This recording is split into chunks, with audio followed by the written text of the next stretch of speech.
Bon samedi, mesdames et messieurs, bienvenue à Perspective. C'est l'avant-dernier jour de la JMJ et la visite apostolique du pape François au Brésil. Mais aujourd'hui, c'est aussi un jour marquant ici au pays. Ce matin, à Lac-Mégantic, une messe très recueillie et émouvante à la mémoire des 47 victimes de la catastrophe. L'église Sainte-Agnès et son parvis ont accueilli des milliers de personnes, dont les premiers ministres du Canada et du Québec, Stephen Harper et Pauline Marois. Monseigneur Luc Cyr, archevêque de Sherbrooke, a accueilli les familles des victimes. À l'homélie, l'abbé Steve Lemay, curé de Lac-Mégantic, a fait le lien avec l'évangile de la veuve de Nîmes, qui pleure son fils. Il a souligné que le Christ, voyant le cortège de morts, a redonné la vie. De même, aujourd'hui, par tous les gestes de solidarité et de sympathie, des jeunes au service des autres témoignent au Christ aimant qui console. Tournons-nous vers le Brésil. Hier, après l'Angélus, 2 jeunes ont déjeuné avec le pape François.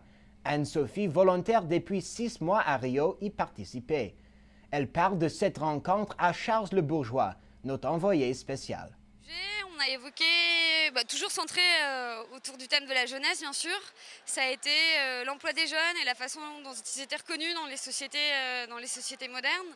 On a notamment parlé du phénomène inquiétant du chômage des jeunes qui est de plus en plus fort et en fait qui montre que les jeunes ont du mal à être insérés dans la société alors qu'ils en sont en partie intégrante. C'est eux qui en sont les forces vives. L'atmosphère autour de la table?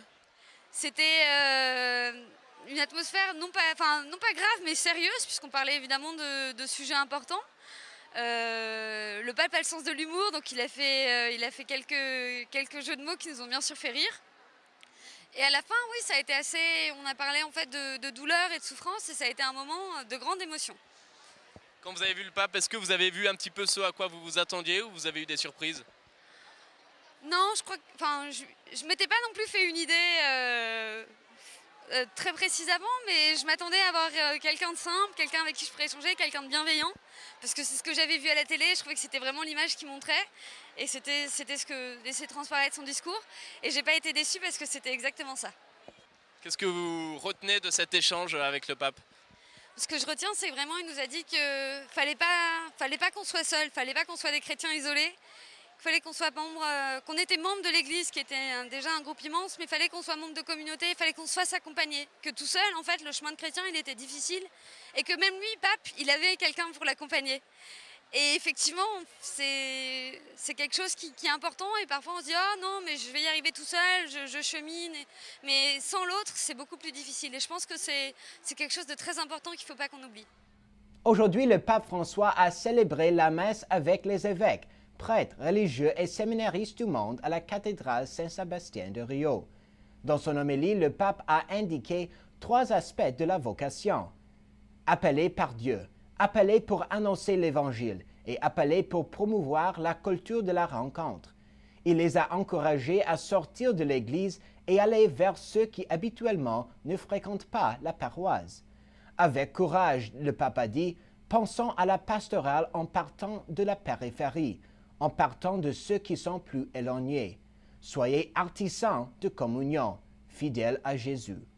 Il a insisté sur le fait que la rencontre et l'accueil de tout, la solidarité et la fraternité sont des éléments qui rendent notre civilisation vraiment humaine. Après la messe, le pape a rencontré la classe dirigeante du Brésil. Il leur a conseillé de travailler pour le dialogue constructif entre les plusieurs composants culturels. Il a souligné le dialogue comme la seule façon pour la croissance des personnes, des familles et des sociétés. Pour le pape, le grand défi historique aujourd'hui est de rétablir le sens éthique, un défi sans précédent. Et ce soir, le pape est retourné à la plage Copacabana pour la traditionnelle veillée de prière. Plus de 3 millions de jeunes étaient présents pour l'adoration eucharistique, les chants et la bénédiction avec le pape François. Il a évoqué l'histoire de Saint François d'Assise qui entend un appel à reconstruire l'Église. Il a appelé les jeunes à être des missionnaires pour rebâtir l'Église du Christ dans notre époque. Il a parlé aussi des manifestations dans les rues des jeunes Brésiliens et les a exhortés à faire une société juste et fraternelle.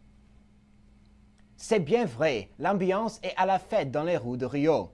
De jeunes disent ce qu'il attend du nouveau pape. C'est un pape qu'on voit, il est vraiment proche des jeunes, des gens, et on l'a vu hier quand il a fait son mot d'accueil. Il veut vraiment que ce soit une révolution de la foi. Et aujourd'hui, être dans un pays comme le Brésil qui est aussi en révolution pour le monde, c'est vraiment juste génial. Après, les gens qui sont ici sont vraiment formidables, l'organisation est vraiment bien, même après tout ce qu'on a pu dire. Et c'est vraiment un grand bonheur d'être présent ici aujourd'hui pour ce chemin de croix. Qu'est-ce que tu attends du pape François? Qui casse un peu les codes de la chrétienté qu'on a aujourd'hui avec cette espèce de scission entre les Européens, les différents continents. Et c'est vraiment agréable de voir quelqu'un qui, malgré qu'il soit en argentin, mais qu'il soit proche de l'Italie, des Italiens, ben, ça ouvre des portes merveilleuses pour tous les chrétiens de toute la terre. Puis on a vu des pays qui sont représentés comme l'Irak, comme l'Arabie Saoudite, qui sont présents, qui ont aussi des chrétiens. Et il faut vraiment penser à eux aujourd'hui. Laure, est-ce que tu peux nous dire un petit peu quelle est l'atmosphère sur place pour ceux qui malheureusement n'ont pas la chance d'être ici? Et ben c'est très beau, c'est très festif. Ce qui est incroyable, c'est que ce pape, il est hyper chaleureux, il est hyper souriant, il fait des hugs. On l'a vu hier à la veillée hier, il prend les gens dans ses bras, il est hyper proche de nous. Et du coup, les jeunes, ça leur plaît, quoi. C'est vraiment, c'est beau, quoi. Ça fait plaisir. Charles le Bourgeois a aussi demandé à des Brésiliens ce qu'ils pensent de cette JMJ. Mais maintenant, je suis vraiment émotionnante de voir la joie du peuple qui accueille la jeunesse ici. Quand nous avons passé à São José dos Campos, et ici, on est vraiment très heureux. Les jeunes sont très heureux. Ils sont 40 jeunes et ils sont stupéfaits avec la hospitalité de notre pays. Et en voyant les jeunes qui chantent au métro, qui chantent au train, hier nous avons passé beaucoup de places hier soir, les gens restent comme ça, hein, pour dire que peuple merveilleux. Hein? En fait, nous avons une maison missionnaire à Bayonne avec Monseigneur Aïe. Et le groupe des Bayonne, il nous accueille pour le GMJ Madrid et nous, on les accueille pour le GMJ Brésil. Ça s'est super bien passé. On a eu un contact très fort. On a vécu des choses très fortes au niveau communautaire. C'était pareil en fait. Au niveau, on était tellement bien accueillis en France et là, c'est réciproque. On apprend beaucoup en fait, parce qu'on a une façon très expressive de parler, de chanter, de prier. Et les Européens, ils ont une façon plus intérieure. Mais ça aide beaucoup en fait, parce qu'on apprend beaucoup avec le silence aussi. C'est vrai qu'on est tellement fiers d'être chrétiens, mais ça va enraciner dans la foi. C'est qu'on... Les jeunes, j'ai l'impression que les jeunes ont plus envie d'être disciples. Je pense que si l'Église a fait tout ça en ce moment, elle va aider beaucoup vraiment la jeunesse d'ici à prendre charge, hein, à prendre la courage de dire « je suis catholique, je n'ai pas la peur de dire ça hein. ». J'attends beaucoup de choses, hein, beaucoup de grâces du ciel, beaucoup de conversions, beaucoup de joie, de tout ce que Dieu pourra faire dans notre cœur. Hein. C'est beaucoup. Quand on évoque des JMJ, on pense à la croix des JMJ. Voici un rappel historique de ce grand symbole de la foi des jeunes. En 1984, l'année sainte de la Rédemption, le pape Jean-Paul II a confié la croix du Christ aux jeunes du monde. Il a dit « Emmenez-la partout dans le monde comme signe de l'amour de notre Seigneur Jésus pour l'humanité. Proclamez à tous, le Christ est ressuscité, il y a le salut et la rédemption. » Depuis, cette croix en bois, haute de 4 mètres, est devenue le symbole le plus connu des Journées mondiales de la jeunesse. Les jeunes ont emmené la croix derrière le rideau de fer, à Ground Zero à New York, au Rwanda après le génocide, et même dans les zones démilitarisées qui séparent les populations du nord et du sud de la Corée. Partout où elle passe, elle symbolise la victoire du Christ, proclamant la vie contre la mort. Allant d'une nation à une autre, la croix a couvert les 5 continents, du Canada au fin fond de l'Australie et de la Nouvelle-Zélande. En 2003, Jean-Paul II a ajouté une icône de Notre-Dame à la croix lors des pèlerinages. Cette icône symbolise la présence de Marie auprès des jeunes.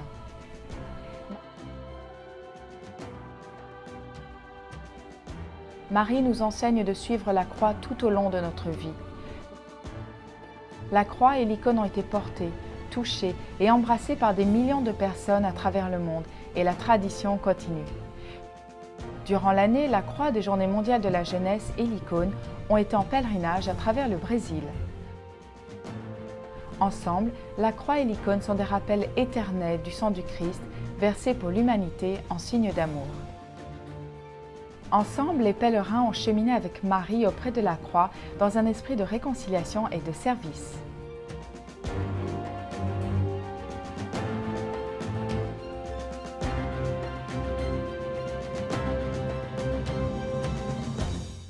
Et c'est tout pour aujourd'hui. Demain, la messe de clôture et l'adieu du pape François. Nous diffuserons la messe en direct 9 h du matin et l'adieu à 17 h 30 en anglais. Rediffusion en français 14 h pour la messe et 19 h pour l'adieu. À la prochaine.